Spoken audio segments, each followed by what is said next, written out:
Lolly کی ماں میرے دوست نے اپنی بیٹی کے لیے لالی کا ہاتھ مانگا ہے۔ بابا مجھے بنٹی پسند ہے، میں اس سے شادی کرنا چاہتی ہوں۔ بنٹی وہ آوارہ کبوتر جو سارا دن پیڑ کے نیچے بیٹھ کر پنچھیوں کو تاڑتا رہتا ہے، میں تمہاری شادی اس سے ہرگز نہیں کروا سکتا۔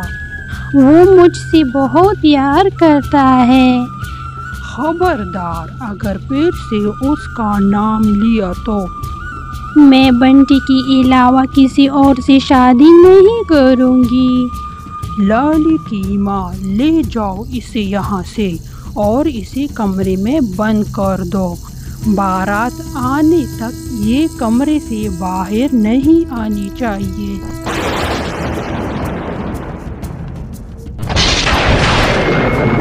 ماں آپ لوگ میرے ساتھ غلط کر رہے ہو۔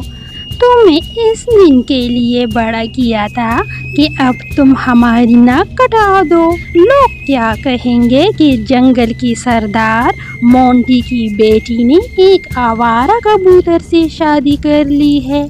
اب چپ کر کے یہاں بیٹھی رہو اور اپنی بارات کا انتظار کرو۔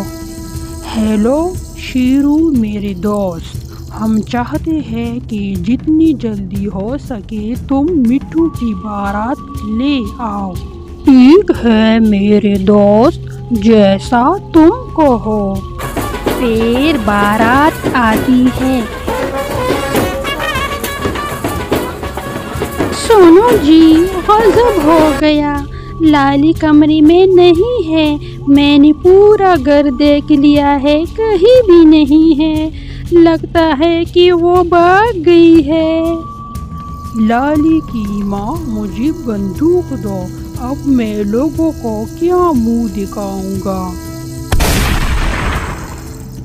تمہاری بڑی بڑی آنکھوں نے پہلی ہی نظر میں میرا دل جیت لیا تھا۔ بنٹی یہ کون ہے؟ تم نے تو مجھ سے شادی کا وعدہ کیا تھا۔ یہ میری بیوی ہے اور مجھے تم سے نہیں تمہارے پیسوں سے پیار تھا۔ اب تم جاؤ یہاں سے اور ہمیں تنگ نہ کرو۔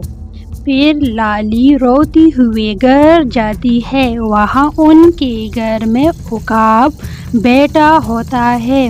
تم کون ہو اور ہمارے گھر میں کیا کر رہے ہو؟ غور سے بھاگتے ہوئے تمہیں یہ خیال نہیں آیا کہ یہ تمہارا گھر ہے؟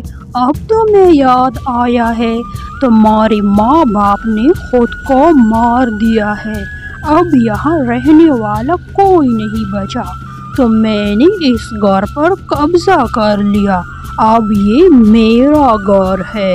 پھر لالی روتی ہوئی وہاں سے جنگل کی طرف چلی جاتی ہے اور ندی کے کنارے بیٹھ کے رونے لگتی ہے۔ اتنے میں وہاں دو آوارہ پنچھی آتے ہیں۔ ارے دیکھو تو، اتنی رات کو ایک خوبصورت پنچھی ہاتھ لگی ہے، چلو اسی گھر لے چلتے ہیں۔ اتنے میں ایک بوڑھا عقاب آتا ہے، جسے دیکھ کر دونوں آوارہ پنچھی بھاگ جاتے ہیں۔ تم یہاں اتنی رات کو کیا کر رہی ہو؟ یہ جنگل بہت خطرناک ہے، میرے ساتھ میرے گھر چلو۔ پھر بوڑھا عقاب لالی کو گھر لے جاتا ہے۔ ماں یہ مجھے جنگل میں ملی ہے، شاید یہ گھر سے بھاگ کر آئی ہے، اب یہ یہاں رہے گی اور تمہاری خدمت کرے گی۔ پھر کوئی بوڑھے عقاب اور لالی کی شادی کروا دیتی ہے اور لالی سے گھر کا سارا کام کرواتی ہے۔ آج بھی لالی اپنے ماں باپ کو یاد کر کے روتی ہے اور پچھتاتی ہے کہ کاش اس نے اپنے ماں باپ کی بات مان لی ہوتی تو وہ آج ایک خوشحال زندگی گزار رہی ہوتی۔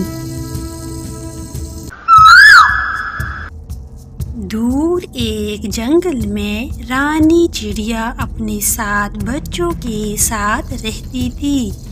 پاس والے درخت پر ایک بوڑھا عقاب بھی رہتا تھا جو ہر وقت اسی کوشش میں ہوتا کہ وہ کس طرح رانی کے بچوں کو کھائے۔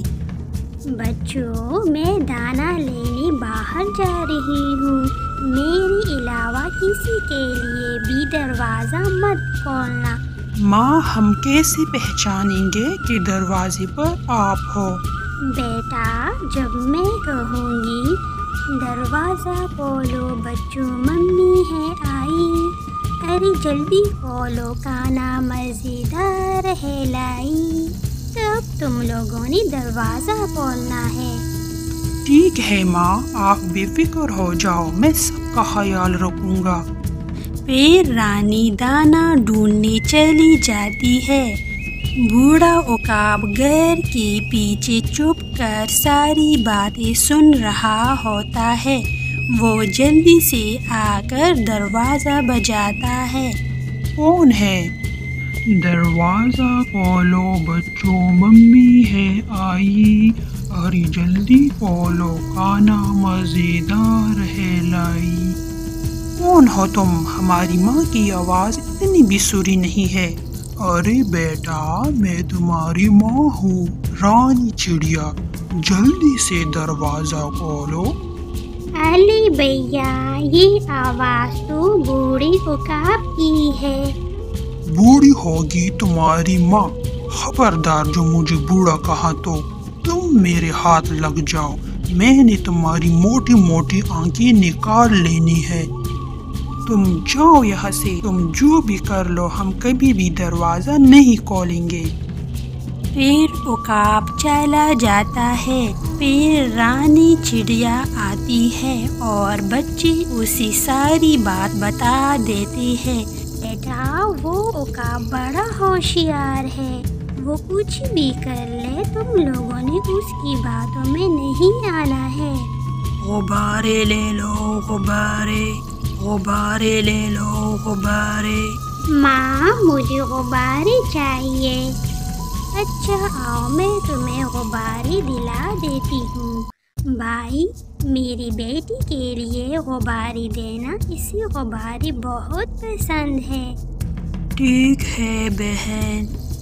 بوڑھا عقاب درخت کے پیچھے چھپ کر یہ سب دیکھ رہا ہوتا ہے۔ اگلی دن جب غباروں والا آتا ہے تو عقاب اس سے زبردستی غباروں کی ریڑھی لے لیتا ہے۔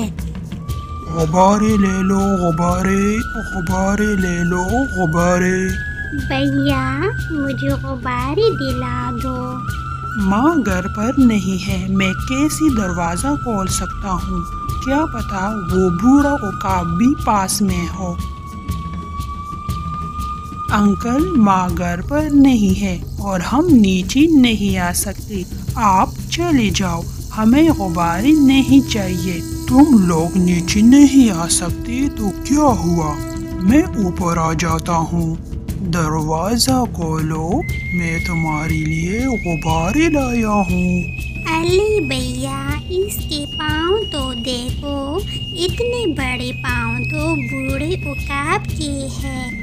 میں نے تمہیں منع بھی کیا تھا کہ مجھے بوڑھا مت کہنا، تم میرے ہاتھ لگ جاؤ، میں تمہیں کچا کھا جاؤں گا۔ اچھا ہوا بھیا کہ آپ نے دروازہ نہیں کھولا، ورنہ بوڑھا عقاب ہمیں کھا جاتا۔ یہ بچے ہے یا شیطان، مجھے کچھ بڑھیا سا سوچنا پڑے گا۔ پھر عقاب چلا جاتا ہے۔ مجھے جیسی چڑیا چاہیے تھی تم ویسی ہی ہو، جلدی سے میرے ساتھ چلو، مجھے تم سے کام ہے۔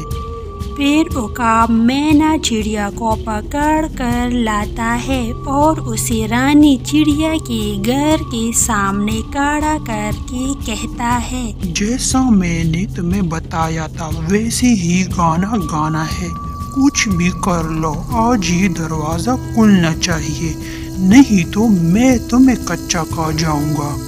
پھر مینا چڑیا دروازہ بجاتی ہے۔ دروازہ کھولو بچوں ممی ہے آئی، ارے جلدی کھولو کھانا مزیدار ہے لائی۔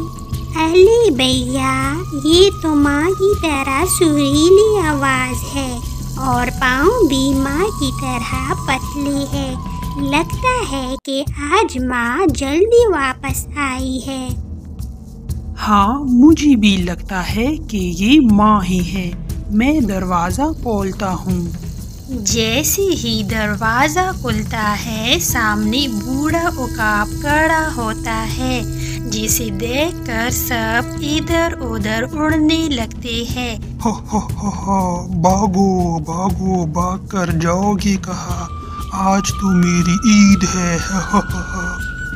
پھر عقاب ببلی کو پکڑ کر جنگل میں لے جاتا ہے۔ اتنے میں رانی چڑیا آتی ہے اور گھر کا دروازہ کھلا دیکھ کر بچوں کو آوازیں دینے لگتی ہے۔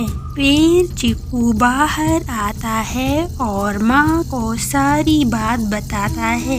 پھر رانی چڑیا اپنے بچوں کو لے کر جنگل کی طرف چلی جاتی ہے۔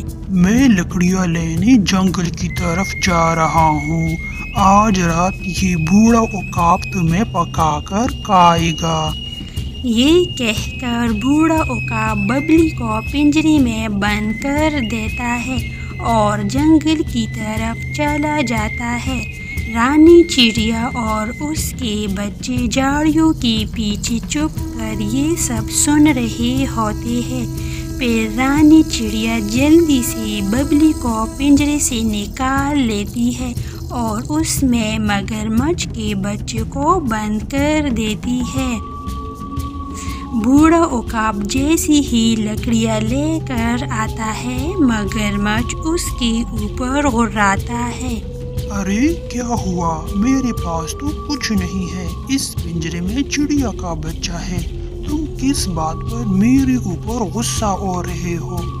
بوڑھا عقاب جیسے ہی پنجرا اٹھاتا ہے اس سے مگرمچھ کا بچہ نکل آتا ہے۔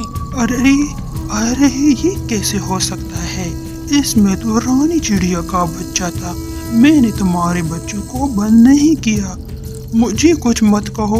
اتنے میں مگرمچھ بوڑھے عقاب کو پکڑ کر دریا میں کھینچ لیتا ہے اور اسے مار دیتا ہے۔ پھر رانی اور اس کے بچے ہنسی خوشی رہنے لگتے ہیں۔